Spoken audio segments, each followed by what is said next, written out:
Nous venons de voir les obstacles à la communication, l'art de se pourrir les relations, de s'envoyer des bombes à la figure. Nous allons maintenant rentrer dans le vif du sujet de comment faire pour avoir des relations qui soient à la fois authentiques et respectueuses. Je vais vous raconter une histoire qui est en fait un conte. Un conte dans le sens des contes de fées, des contes merveilleux. La différence entre les contes merveilleux et les histoires, c'est que dans l'histoire, vous avez un personnage, un roi, une reine, c'est un homme, une femme. Dans les contes merveilleux, ce sont des archétypes, ce sont des symboles, des représentations. Un roi ou un prince n'est pas un homme, mais c'est une partie de nous-mêmes. Voilà. Et c'est dans cet esprit-là que j'ai inventé ce conte, donc qui va nous parler d'images, d'archétypes de nous-mêmes. Et par ce conte, nous allons voir le chemin que nous propose la CNV pour aller à la rencontre de soi et vivre en harmonie avec soi-même. Donc je vous invite à vous mettre en position d'écoute d'un conte, tranquillement. Vous pouvez fermer les yeux si vous avez envie. Il était une fois un enfant qui vivait dans sa maison auprès de son feu. Il vivait dans une maison qui était au milieu d'une clairière, elle-même au milieu d'une forêt. Et dans cette maison brûlait toujours un bon feu. Il aimait bien être chez lui, auprès de son feu. Il sortait de la maison et quelquefois il sortait un petit peu loin et il avait ses clés avec lui pour toujours pouvoir rouvrir la porte de la maison. Un jour, il s'éloigna et il s'éloigna si loin de sa maison qu'il se retrouva à un moment perdu, incapable de retrouver son chemin pour rentrer à la maison. Alors il fut pris d'une forte angoisse. Mais, comme il avait l'habitude de faire, il détourna son angoisse en s'occupant d'une manière ou d'une autre. Il découvrit certaines manières de s'occuper qui étaient plus propices que d'autres à lui faire oublier son angoisse.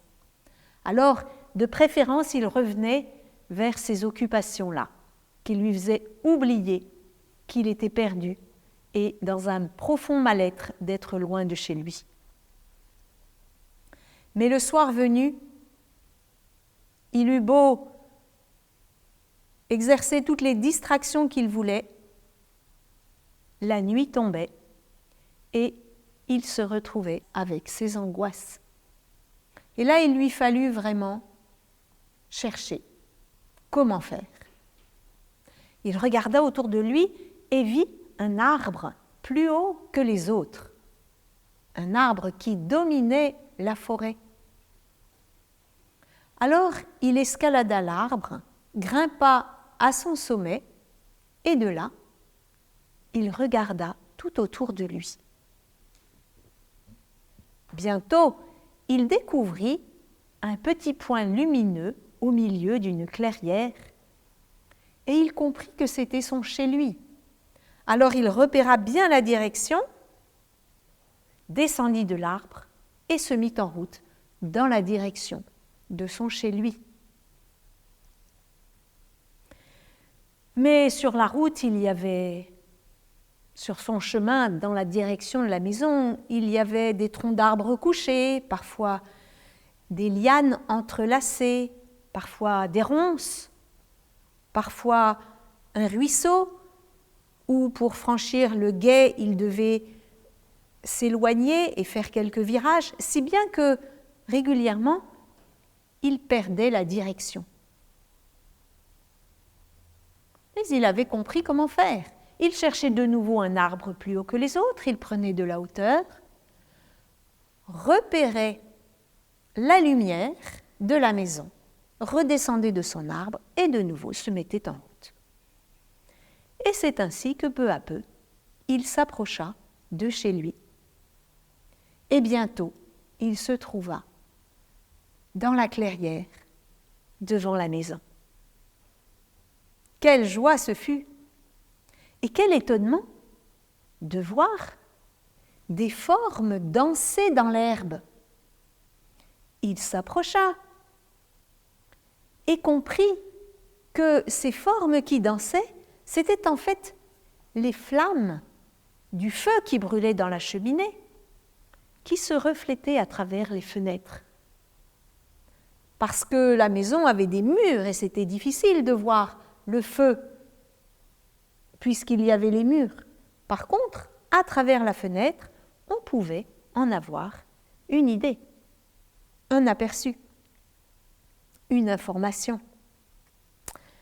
Alors il s'approcha et là vit quelque chose qui brillait. C'était ses clés. Quel bonheur de retrouver ses clés. Il les ramassa, mit la clé dans la serrure et rentra chez lui. Et depuis, il est heureux auprès de son feu. Et quand il lui arrive de se perdre, de s'éloigner et de se perdre, il connaît le chemin, il connaît la méthode, le moyen de retrouver sa route. Et s'il n'est pas mort, il est toujours vivant. Alors nous allons maintenant essayer de comprendre, de décoder ces symboles. L'enfant qui vit dans sa maison auprès de son feu et qui est heureux. À votre avis, qu'est-ce que ça représente? Notre vraie individualité. Ok. Mais voilà que, oui, donc auprès de notre feu, ce qui est vraiment, ce qui brûle en nous, ce qui nous anime, ce qui fait sens pour nous, ce qui compte à nos yeux. Mais voilà qu'il s'éloigne de la maison jusqu'à se perdre. Vous connaissez des situations où il peut nous arriver de nous perdre? Enfin, des moments plutôt dans nos vies où il peut nous être arrivé de nous sentir un peu perdus, incapables de retrouver le chemin de la maison. Autant de situations où on ne sait plus comment faire pour être en accord avec soi-même, où on ne sait plus où on va, où on n'a plus d'intuition de la direction qui serait bonne pour nous. Alors dans ce cas, nous avons recours à des occupations. Et ces occupations, qu'est-ce qu'elles font? Elles nous distraient, elles nous détournent. Et en même temps, bien ça nous évite la souffrance de se sentir perdu, parce que ça n'est pas confortable d'être lucide que nous sommes perdus à côté de nos pompes, comme on dit, loin de nous-mêmes. C'est pas confortable, on n'a pas envie. Alors, qu'est-ce qu'on fait? On s'occupe. On a plein de distractions. Ça, on sait bien faire. Vous pouvez me donner des exemples de distractions? Alors, ce qui pose problème, c'est quand on va s'étourdir avec quelque chose pour éviter de se rencontrer soi-même. C'est là que ça va poser problème. Et ça, on peut le faire dans tous les domaines. On peut travailler comme un fou, on peut plonger dans des addictions de tout ordre. Et c'est quoi une addiction? C'est quelque chose qu'on va utiliser de manière exagérée pour se fuir, pour ne pas aller se contacter à ce qui est important pour nous et au message que nous donne notre émotion que là, on ne va pas bien. Ce n'est pas confortable de ne pas aller bien. Donc on va s'étourdir pour oublier ça. Mais il y a un moment où on a beau essayer, ça ne marche plus. et on se retrouve au pied du mur. Et là, nous avons un rendez-vous. Comment on appelle ces rendez-vous que la vie nous donne, où là, on ne peut plus se fuir? Ça peut être la maladie. Un terme général, on va dire, on est en crise. Et le mot crisis en grec signifie opportunité de métamorphose. C'est pas joli ça? Une crise, c'est une opportunité de changement. Ok. Donc nous voilà en crise. Ça peut être un burn-out, une maladie, une séparation, un deuil, une dépression, un conflit. Pour certains, ça va être les enfants qui partent du nid.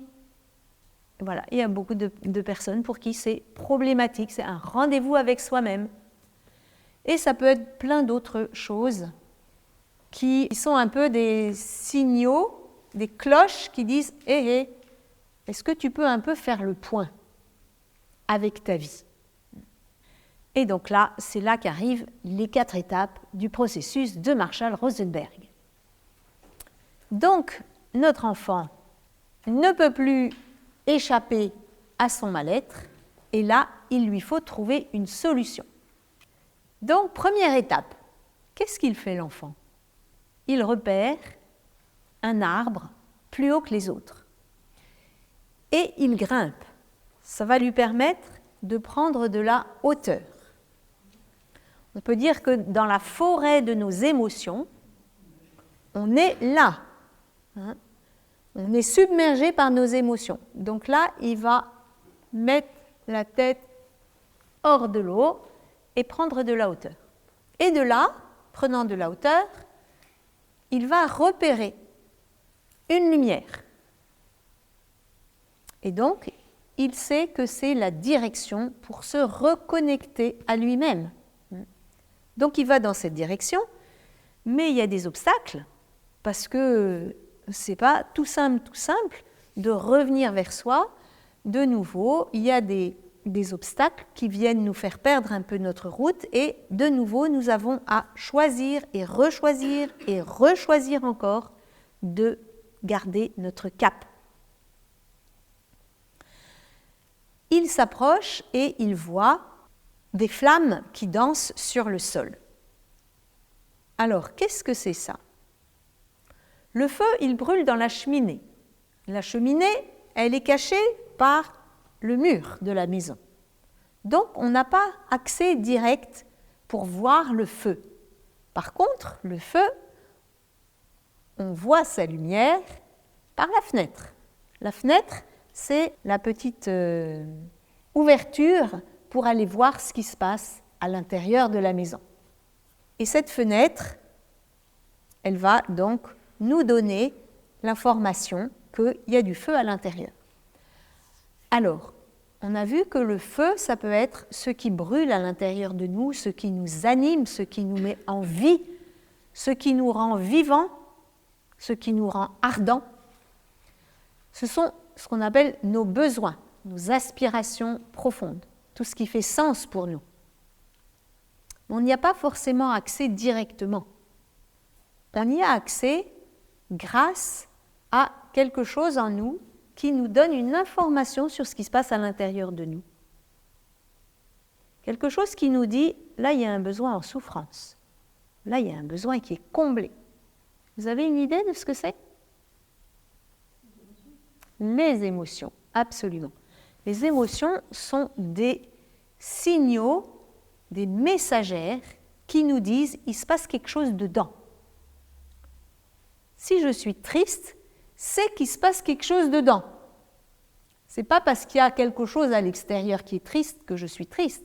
C'est parce qu'en voyant ce qu'il y a à l'extérieur, ça vient toucher quelque chose à l'intérieur de moi. Et c'est ce quelque chose touché à l'intérieur de moi qui va générer de la tristesse. Et donc, du haut de son arbre, ce qu'il voit directement, ce n'est pas le feu, c'est la lumière qui passe par les fenêtres. Ça veut dire que nos émotions, elles sont vraiment là pour nous indiquer, nous donner des signaux en disant « Oh, il y a quelque chose à aller regarder là. Viens un petit peu voir ici. Viens me poser des questions.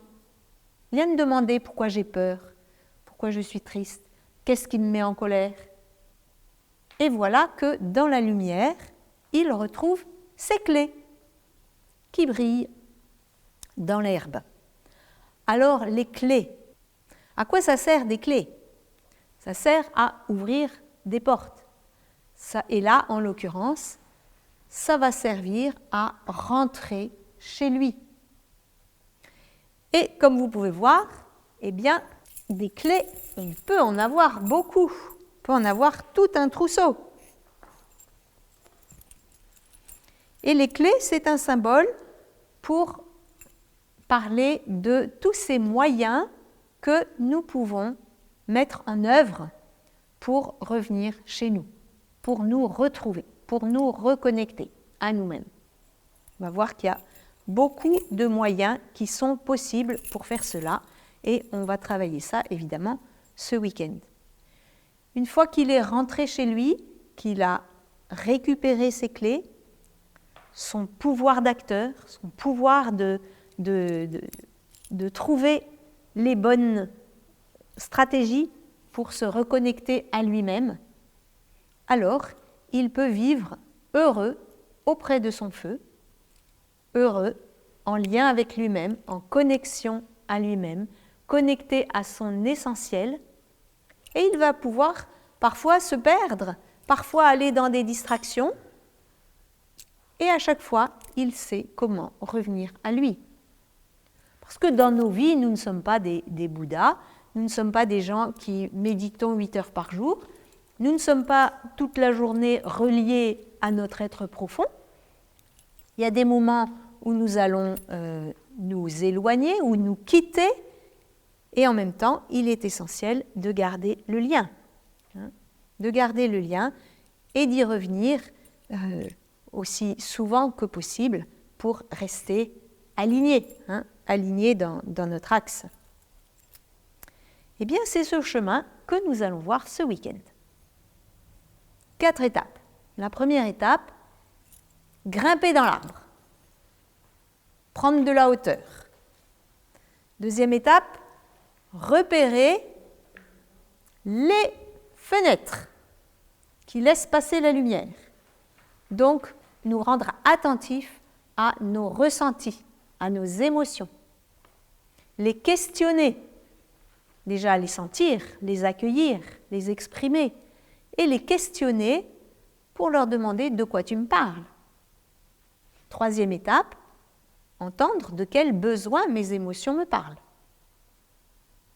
Quel est le réservoir en moi qui est en train de crier famine, par exemple, ou qui est juste comblé.